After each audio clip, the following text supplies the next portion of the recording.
Hi all. Today we have an interesting topic, background. So how to create some beautiful backgrounds which you can use for your mandalas, for your doodling, for your zentangles and all. So four different types we are going to see. First one is the sponging method. You can get the sponge or a normal sponge, whatever sponge that you have at your home, you can use it. Just get a bit of it. It should be uneven, so we are just going to give a textured background effect.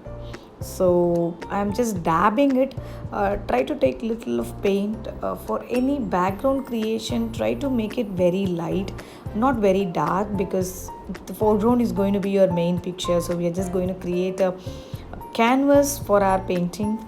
So I'm just dabbing it in a very unusual manner, not evenly. So try to dab it as much as possible with different thickness here and there. So you can see there is some white spots also. So I'm just going to do one side darker, one side thicker, and then finally I managed to do outline of so you can see some white spaces around and the textures.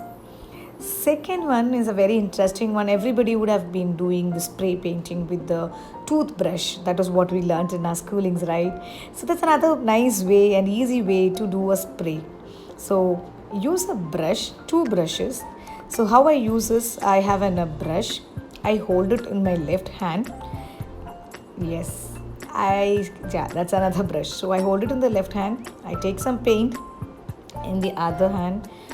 It's watery, not very watery. It should like take some paint. Use a round brush. Do not use a flat brush when you're doing a spray.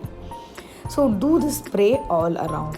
So you will get the spray in different shapes and it will look awesome. It is so easy. You can just keep dabbing how much ever the spray that you want. I have done almost like a good spray. The third one, it's a flat wash. So we call it as a flat wash in our watercolors. It's just a plain background that we give on one of the colors that I've chosen. Yeah, I've chosen orange because orange indicates the energy, fun. I love orange. I always love orange. All my paintings will have a tint of orange. So it is just a wash, a shaded wash, blended so well so that we don't have patches. Fourth one, Fourth one, what I'm going to do is I'm going to do it a little different than the third one. So I'm just again going to do a wash, a full wash on this sheet, a plain wash. What difference I'm going to make here is that I'm going to make one side darker.